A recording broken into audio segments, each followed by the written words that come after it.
For the past year, I've taken you to some of Wisconsin's biggest locally owned businesses as part of my Made in Wisconsin series, from Sargento Cheese in Plymouth to the Quick Trip headquarters in La Crosse and the Milwaukee Pretzel Company. Coming up after the break, we're going to start off 2025 when I introduce you to a couple that's combining their passion for nutrition and craft cocktails. We'll be right back. The passion for me is knowing that 6 years ago, the only place you could get this was on my bar top.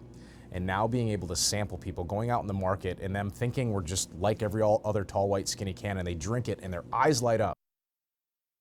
Yeah, it's a passion that has become one of the fastest growing private businesses in the country. It's estimated that the hard seltzer market reached $19 billion in sales last year. And while they play in that space, a local company prefers to call their beverages ready-to-drink cocktails, whatever they call it. It all started with a desire to still enjoy a cocktail even while on a diet. Before Carbliss cocktails in a can became bestsellers for Plymouth residents Adam and Amanda Kroener, a lot of time and money was spent researching and perfecting the recipe. The two were searching for something healthy to drink while on a low-carb diet. I was drinking vodka, water, lemon, lime, and I think Amanda was similar, putting a little bit of cranberry in there for flavor. Super boring. Like a lot of people, they turned to hard seltzers, drawn in by the low carbs and sugar. We really loved the nutrition panel. It fit in with the keto diet. Yeah.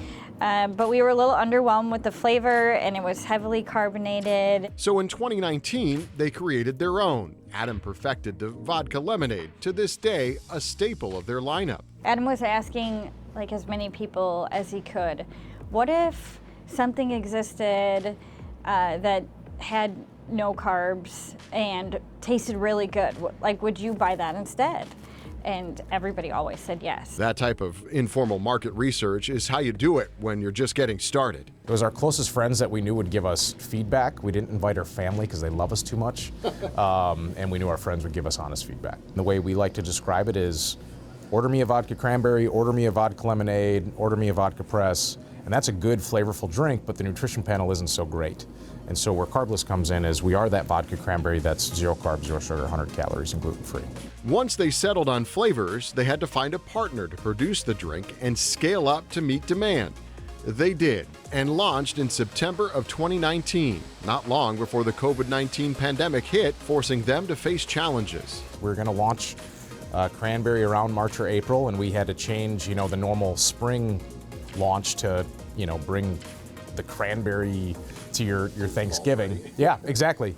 But not long after, the demand for the product was on the rise. Carbliss is now in 13 states and growing. The success has put them with some pretty exclusive company. Late last year, Inc. magazine ranked them the #1 fastest growing food and beverage company in the country, #7 in all business categories. Today, Carbliss is made in Wisconsin at several facilities, including in downtown Milwaukee. So here at Pilot Project, we know you guys make beer, but you're also making Carbliss and manufacturing that today, and that starts over there with filling up the cans or making the cans ready to go. That's right. We're here on our packaging line. We bring vodka in, bulk vodka, by the tote, and then we blend it with their whatever their recipe is for each individual blend. Joe Wace, facility manager at Pilot Project Brewery, says they can produce 5,000 to 6,000 cases or 120,000 cans of Carbliss a day on the Pabst Brewing site where beer was once king. Starting with just a handful of people, the business has continued to grow over the past 5 years.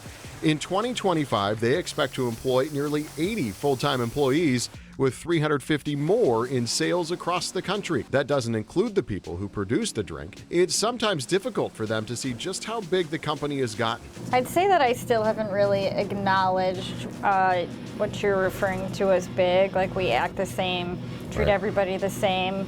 There's just more people. But there is one way to quantify the growth. There was times this week when I would sample 1 can of every, or this year, I'd sample 1 can of every batch, and by the time I got done with 1 sip out of each can, I was like, whew, probably should go take a nap. Well, even as they grow, Adam and Amanda say employee culture is very important to them. You can see here on each employee's anniversary, they're gifted a $5,000 vacation voucher by the company and a dinner where they're presented with those big checks like the Publishers Clearinghouse, personally by Amanda or Adam. In fact, they fly out to different dinners to do this. They might go down to wherever these people want to have their vacation and give them the check and then fly back so they can be at work. They're also really proud of the fact that they're a Sheboygan company with the roots there. As you know, we were talking about it a little bit earlier. We've done several of these stories. A lot of them have been in Sheboygan County, including Sargento, Aarons, and places like that. And they say that the owner, Louis Gentine of Sargento, reached out to them just for, just to talk about owning a business. And they're like, that's crazy that these billion-dollar companies are reaching out to talk to us. And I said, well, maybe one day your name's going to be, among them. Maybe one day they'll be the ones reaching out to other businesses as well. I love that you do these stories because I've seen Carbliss in grocery stores. I did not know that was a Wisconsin-based company. But I do have a question on the name. It's called Carbliss. But he talked about how there's no carbs in the drink. Is that kind of a play on Carbliss? Yeah, and so they thought about actually naming it Carbliss, but it actually worked out to name it Carbliss because they could trademark the name, which it would have been harder to do the other way around. Plus, Adam is really into cars, so the car part of that kind of goes along with it. So they just expanded into Chicago, which is their biggest city. So we'll see where the future holds, but it's definitely bright for them, for sure.